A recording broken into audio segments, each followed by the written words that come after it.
Away tayo na. Hindi talaga ako papayag.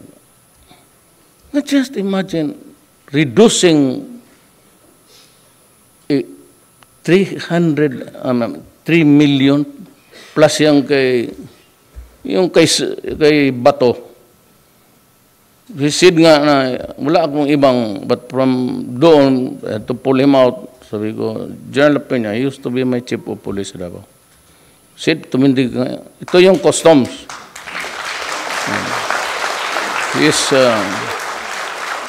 an Ilocano, and I trust him. He was, for the longest time, siya yung chief of police ko, pati yung RD ko, regional ko, it's now called the City Police Director. Kaya ko talaga, sabi ko, Sid, kinuha ko sa retirement, sabi ko, tulungan mo ako dito.